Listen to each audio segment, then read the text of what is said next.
anything you need to know. Who, what, when, where, why, how.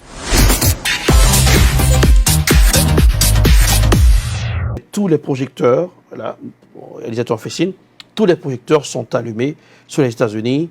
Professeur Radar Jones, bonsoir et bienvenue sur Télé Belton. Oui, bonsoir, Hervé. Comment ça va? Ça va très bien, un plaisir pour moi de vous recevoir ce soir. Ok, le plaisir est partagé. Super. Rapidement, des années qui ont fait trembler l'Amérique, les années 60. Aujourd'hui, nous voyons des gens dans les rues pour les mêmes causes. Est-ce qu'on peut dire que c'est une sorte de déjà-vu? Oui, exactement. Parce que, comme vous l'avez mentionné tantôt, c'est les mêmes issues, les mêmes problèmes qui reviennent. Parce que les problèmes n'ont pas été gérés de manière définitive dans les années 60. C'était comme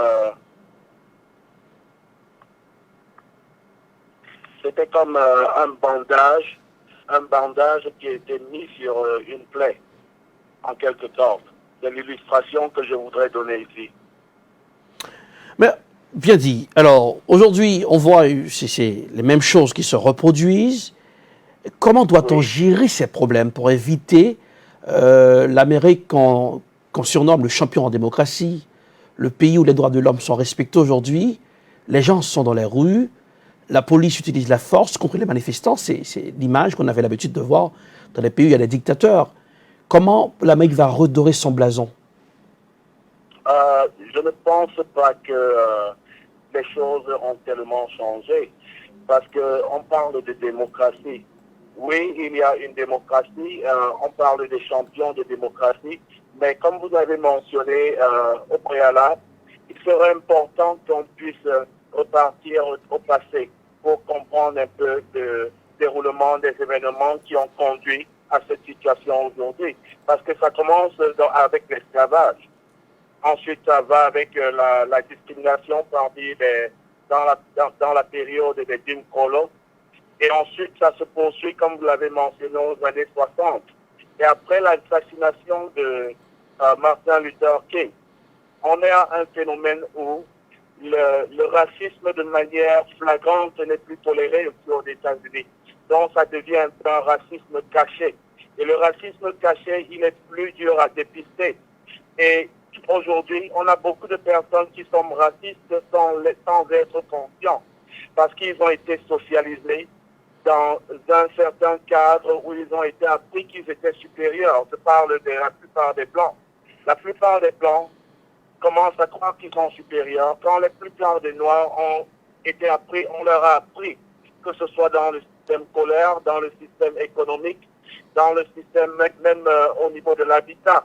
On leur a appris qu'ils sont inférieurs. Comment est-ce qu'on peut déconstruire cette manière de penser? Moi, je pense plutôt au niveau de l'éducation. Parce que la plupart des Noirs américains, et moi je suis arrivé ici et je suis considéré comme un Noir américain, parfois on se sous-estime. On se sous-estime parce qu'on nous a mis à la marge d'une société. Et maintenant, il est question qu'on puisse prendre le temps d'écouter ce que les Noirs américains ont à dire. Mais, Henry, moi je suis un peu nerveux de ce côté. Et je vais vous expliquer pourquoi. Vous me suivez? Oui, je t'écoute. Moi, je suis un peu nerveux de ce côté. Pourquoi? Parce que je vais prendre mon expérience personnelle. Je suis parti dans 4 protestations différentes, 4 rallyes. À chaque rallye, j'ai suivi un message différent. Vous comprenez là où je veux en venir? Oui, vas-y. Oui, je comprends. Ça veut dire en quelque sorte que le message qui est donné au rallye n'est pas uniforme. Et parfois, ma question c'est de demander aux Noirs américains quel est l'objectif principal qu'on recherche à travers ces rallyes. Et ça, c'est ça la clé. Qu'est-ce que c'est qu'on recherche? Et comment comptons-nous y arriver? Parce que la brutalité sur le plan de la police, la brutalité policière, oui, on aura bien pointé ça du doigt, ça existe. Mais moi, je ne pense pas que l'assassination de George Floyd, c'est le véritable problème. C'est la goutte d'eau qui a fait déborder le vase. Écoute, vas-y, continue. Parce que le problème est plus profond que l'assassination de George Floyd. Ça remonte au James King, Amadou Diallo, et on peut en citer. Moi, j'étais victime de la brutalité. Ouais. Le constat que nous avons fait, Radar, j'ai été dans l'une des marches, et j'ai vu d'autres marches. J'ai vu qu'il y a beaucoup plus de blancs que de noirs dans les marches. Qu'est-ce qui explique cela? Qu'est-ce qui explique cela? C'est ce dont je parlais au préalable. Je parlais de ce qu'on appelle le racisme inconscient. Parce que le racisme inconscient, il y a beaucoup de personnes qui sont en train de promouvoir le système de racisme qui a été basé sur maintenir les Noirs dans une position d'infériorité. Et maintenant, à cause de ce mouvement-ci, beaucoup de Blancs se sont en train de se rendre compte que le racisme existe véritablement. Et pour cette raison, la nouvelle génération est en train de se rendre compte qu'il y a des choses qui doivent changer. Par exemple, j'ai beaucoup de camarades de classe avec lesquels j'ai été au collège, et ils m'appellent ces derniers temps. Ils m'appellent beaucoup, et la dernière conversation que j'ai eue a été très intéressante. Mon ami m'a demandé, je me rends compte que je n'ai jamais pris le temps de savoir qui tu es réellement, parce que tu devais t'ajuster à la manière de fonctionner de la majorité. Et il m'a dit, est-ce que tu peux m'aider à comprendre? Parce que j'aimerais pouvoir te faire te sentir un peu comme moi. Et il y a beaucoup de Blancs qui sont dans ce genre de positive mentalité, qui veulent faire de leur mieux pour pouvoir faire en sorte que les Noirs se sentent aussi à l'aise, que les Noirs se sentent acceptés, que les Noirs sentent qu'ils ont une voix, et que les Noirs aussi sentent qu'ils puissent rêver d'avoir un certain progrès, que sur le plan économique, sur le plan dans leur travail, qu'ils puissent être valorisés et acceptés. Donc les Blancs maintenant sont dans, la plupart des Blancs maintenant sont dans une position où ils sont prêts à écouter, parce que c'est dur pour les Blancs de se mettre dans la chaussure des Noirs. Ils n'ont jamais expérimenté toutes ces années de discrimination et de négligence. Et quand tu n'as pas expérimenté quelque chose comme ça te donne un certain privilège. Tu ne peux pas vraiment comprendre si quelqu'un ne t'explique pas. Et pour revenir à ce dont j'ai parlé, au thème du racisme inconscient, il y a des gens qui font des actes racistes ou bien qui promotent le système de racisme sans le savoir. Et maintenant qu'ils se rendent compte de cela, ils voudraient faire en sorte que ça s'arrête là. Donc ils veulent s'engager véritablement. Et moi, sans vous mentir, Henri, j'ai été agréablement surpris comme vous. Dans les 4 mouvements de protestation là, dans lesquels je suis parti, les Blancs étaient plus nombreux que les Noirs. Parce qu'ils ont vraiment pris sur eux cette cause. Mais maintenant, il faut voir un aspect différent. Il y a aussi beaucoup de Blancs qui se sentent un peu honteux, comme s'ils se sentent coupables de ce qui s'est passé. Et quand vous vous sentez coupable, vous avez envie de faire de votre mieux pour pouvoir réparer le mal que vous avez fait. Même comme ils n'ont pas fait ce mal de manière consciente. Il y a cette idée de le réparer. Et moi, j'ai dit à mon ami, parce que mon ami m'a dit qu'il est très sensible. Il n'a jamais remarqué que je me sentais comme ça. Lui, il voyait une image qui était vraiment distancée de ce que j'expérimentais de manière réelle. Parce qu'on a une manière de penser différente. Et parfois, quand tu dois t'ajuster à la manière de fonctionner de la majorité, parfois ça te fait cacher certaines choses qui sont de toi, qui sont ton identité. Donc il m'a dit qu'il était pour honteux. Et moi je lui ai dit, la honte, oui, ça va arriver, mais ça ne doit pas être la focalisation. Parce que si maintenant toi, tu réagis à cause de ta honte, tu enlèves la focalisation sur la personne qui est la victime et tu la mets sur toi. Et ça n'avance pas les choses. Au lieu d'agir de cette manière, tu gagnerais plus à demander les questions que tu ne comprends pas et à écouter. Et moi, je pense que demander des questions. Poser des questions, c'est la chose la plus importante. Parce qu'il se passe quelque chose maintenant. Les Blancs ont peur de s'exprimer. Parce qu'ils ont peur de dire quelque chose qui n'est pas, acceptable. Donc, c'est comme s'ils marchent sur des œufs. Mais écoute, Briser cette limitation et pouvoir demander des questions pour pouvoir comprendre de manière objective. Et du côté des Noirs, ils doivent pouvoir aider les Blancs de manière constructive à essayer de leur comprendre parce que ça va les bénéficier en fin de compte. mais aujourd'hui, dans les sociétés où il y a beaucoup de Noirs, il y a les Noirs qui se plaignent qu'il y a une sorte, il y a un manque d'harmonie, un manque d'union chez les Noirs. C'est ce qui a poussé aux Blancs de nous dominer de cette façon, parce que nous sommes faibles, parce que nous comportons pas comme des égoïstes, il n'y a pas vraiment une chaîne de solidarité entre les Noirs. Ouais, mais moi je crois que ça c'est de l'amour propre. Mm-hmm. Par exemple, toi et moi, nous nous sommes connus et on a cliqué tout d'un coup. Ça ne veut pas dire que nous sommes d'accord sur tous les sujets dont on parle. Mais ça veut dire qu'il y a un respect mutuel et il y a un désir de construire. Et le désir de construire, ça ne veut pas dire que je dois avoir les mêmes valeurs que toi. Ça ne veut pas dire que je dois avoir la même manière de penser que toi. Ça ne veut pas dire que mes actions doivent être alignées à tes actions. Mais la chose la plus importante qu'il faut comprendre, c'est que si on regarde, si on a l'opportunité, si on se donne l'opportunité de mettre sur table nos valeurs, quoi qu'elles diffèrent, et notre manière de penser, quoi qu'elles diffèrent, il y a une chance pour qu'on puisse ouvrir une nouvelle porte et agrandir notre connaissance. On parle de perspectives différentes mais multiples. Ça agrandit ton intelligence et ta manière de penser.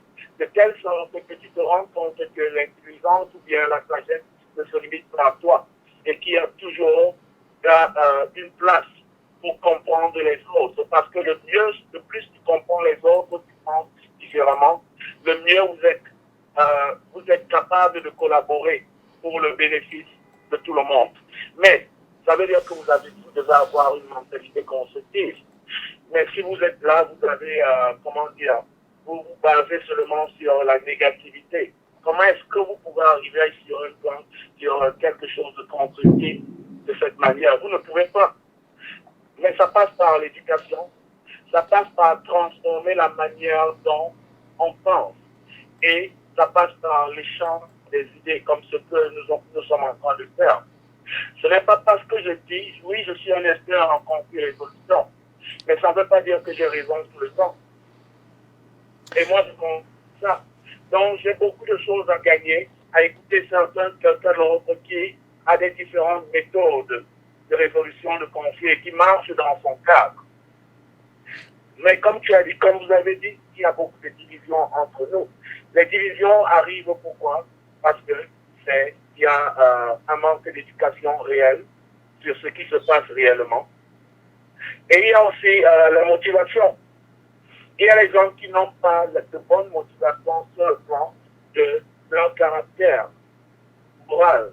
Moi, je pense toujours que l'amour doit rester le centre de tout. Et vous allez me dire, mais peut-être que vous êtes naïf de penser comme ça. Non, je ne suis pas naïf. Parce que dans la négativité, la négativité apporte toujours la destruction. Et la rancœur aussi, et la jalousie aussi. Okay. Donc nous devons arrêter ce genre de considération et marcher dans la même direction. Alors, aujourd'hui, nous voyons une jeunesse forte dans les rues. Tout le monde croyait que la jeunesse était vraiment branchée à un terme de rap logique. Les jeunes écoutaient du rap, ils ne pouvaient pas se rendre dans les rues pour protester.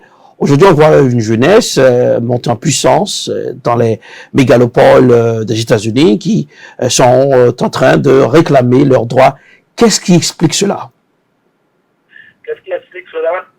C'est les jeunes se rendent compte qu'ils sont l'avenir de ce pays et ils comprennent qu'ils ont beaucoup de pouvoir beaucoup plus qu'ils ne le pensent. Et la plupart des jeunes, qu'ils soient blancs ou noirs, ils voudraient amener un nouveau vent et penser de manière différente que leurs parents et leurs aînés qui ont maintenu ce système pendant longtemps. Mhm. Et c'est pour ça que moi, je voudrais dire que oui, l'engouement est là, la vision est là. Mais maintenant, il serait important d'ajouter à cela l'éducation. Parce que moi, je crois fermement que si quelqu'un ne connaît pas qui il est véritablement et qui doit toujours relier, avoir besoin de ce que l'autre pense de lui, je pense que tu ne vas pas arriver très loin de cette manière. Il faudrait que ces jeunes se forgent une image réelle de qui ils sont. Des enfants qui sont capables d'accomplir de grandes choses. Des enfants qui sont capables de changer les réalités présentes en comprenant d'où ils viennent et comment ils sont arrivés à cette situation, de manière à voir quelles sont les possibilités pour créer un changement. Alors, on sait que le bruit des rues pousse toujours un changement. Si on peut prendre par exemple des années importantes dans l'histoire américaine, le 1960, les étudiants noirs en Caroline du Nord, à Queensboro, ont fait un sitting qui a débouché sur 1963, à Washington, marche pour les droits civiques.